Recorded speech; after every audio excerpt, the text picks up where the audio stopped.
The Nightingale and the Rose. "She said, 'I will dance with you if you bring me a red rose,'" cried the young student. "But there are no red roses in my garden.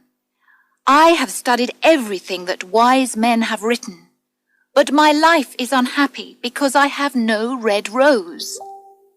His eyes filled with tears. A little nightingale heard him from her old tree. "Here at last is a true lover," said the nightingale. "I have sung about true love night after night, but I have never seen a true lover."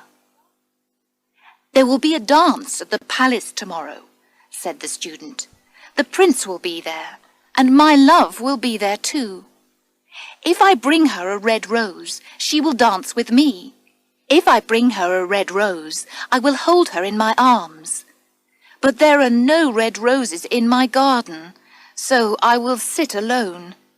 She will not need me, and my heart will break." "Yes, he is a true lover, like the lovers in my songs," said the nightingale. "Love is happiness to me, but it is pain to him. Love is a wonderful thing. Gold and jewels can never buy it." The student cried, "The musicians will play and my love will dance to the music. Rich men in their fine clothes will crowd round her, but she will not dance with me because I cannot give her a red rose." He lay down on the grass, put his face in his hands and cried. "Why is he crying?" asked the little animals in the garden. "Why is he crying?" asked the flowers. "He is crying for a red rose," said the nightingale. "For a red rose?" they cried, and they laughed.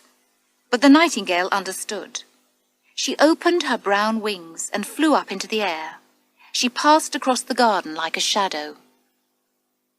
There was a beautiful rose tree standing in the centre of another garden. When she saw it, she flew down to it.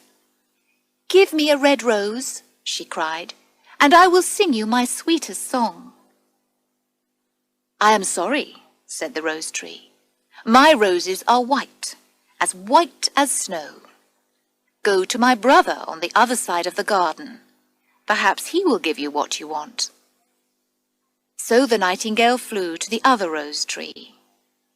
"Give me a red rose," she cried, "and I will sing you my sweetest song." "I am sorry," answered the rose tree. "My roses are yellow, golden yellow. But go to my brother who grows below the student's window. Perhaps he will give you what you want." So the nightingale flew to the rose tree which was growing below the student's window. "Give me a red rose," she cried, "and I will sing you my sweetest song." "My roses are red," it answered, "but the winter cold has frozen my flowers, and they have fallen. I will have no roses this year." "I only want one red rose," cried the nightingale. "Only one red rose. How can I get it?" "There is a way," answered the tree, "but I do not want to tell you about it." "Tell me the way, please," said the nightingale. "I am not afraid." "If you want a red rose," said the tree, "you must build it out of music by moonlight. The redness must come from your heart's blood. You must sing to me all night with your heart pressed against a thorn. The thorn must cut open your heart, and your lifeblood must run into me and become mine." "Death is a great price to pay for a red rose," cried the nightingale. "I enjoy life. I love sitting in the green trees and watching the golden sun go down. I love smelling the flowers. But love is better than life, and the heart of a man is more important than the heart of a bird." So she opened her brown wings and flew up into the air. She passed over the garden where the young student was still lying in the grass. The tears were not yet dry in his eyes. "Be happy," cried the nightingale. "You will have your red rose. I will build it out of music by moonlight, and I will give my heart's blood for its redness. But you must be a true lover, because love is the wisest and strongest thing." The student looked up from the grass and listened, but he could not understand what the nightingale was saying. He only knew things that are written in books. But the old tree loved the little nightingale, and he understood. "Sing me one last song," he said. "I shall be sad and alone when you go." So the nightingale sang to the old tree. Her voice was like drops of water falling from a silver cup. When she finished her song, the student took out a notebook. "Her voice is beautiful, but her song does not mean anything. It is not really useful because she has no true feelings. She thinks only of her music, not about other people." He went into his room, lay down on his bed, and thought about his love. After a time, he fell asleep. When the moon shone in the sky, the nightingale flew to the rose tree. She pressed herself against a thorn. She sang all night, and the cold moon listened. All through the long night she sang, and the thorn went deeper and deeper, and the lifeblood ran out of her. First she sang about the birth of love in the heart of a boy and a girl. And a wonderful rose grew on the highest part of the rose tree. As song followed song, the rose opened. At first it was white as a cloud on a river, as silver as the wings of the early morning. The rose tree cried to the nightingale, "Press closer against the thorn, little nightingale. The rose must be red before daylight." So the nightingale pressed closer, and her song became louder. Now she sang about the birth of love in the hearts of a man and a woman. The rose became red. But the heart of the rose stayed white, because only the heart's blood of a nightingale can colour the heart of a rose. The rose tree cried to the nightingale, "Press closer against the thorn, little nightingale, or the day will come before the rose is red." So the nightingale pressed closer against the thorn. The thorn touched her heart, and pain shot through her. As the pain became worse, her song became wilder. Now she sang of the love which is made perfect by death. The rose became deep red. The heart of the rose was as red as a jewel.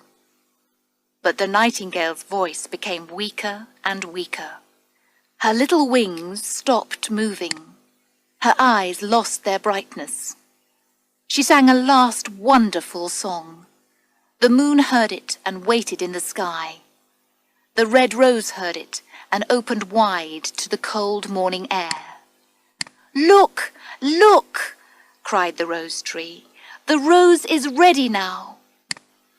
But the nightingale did not answer, because she was lying dead in the long grass with the thorn in her heart. At midday the student opened his window and looked out. "Ah!" he cried, "here is a red rose. It is exactly what I wanted. I have never seen a rose as beautiful as this. It probably has a long Latin name." He put out his hand and took it. Then he put on his hat and ran to the doctor's house with the rose in his hand. The doctor was the student's teacher, and the student loved the doctor's daughter. She was sitting at the door, and her little dog was lying at her feet. "You wanted me to bring you a red rose," cried the student. "Here is the reddest rose in the world. You can wear it tonight next to your heart. Then we can dance together, and you will know how I love you." "I'm sorry," said the girl. "It will not go with the colour of my dress. And the officer has sent me some real jewels. Everyone knows that jewels cost more than flowers." "Thank you very much," said the student angrily. "You are very kind." He threw the rose into the street. "You cannot speak to me like that," said the girl. "Who are you? Only a student?" She got up from her chair and went into the house. "Love is a very silly thing," said the student as he walked away. "It tells us things which are not going to happen. We believe things which are not true. It is useless. In these difficult times, we must learn useful things. I shall go back to my studies." So he returned to his room, took out a big old book, and began to read.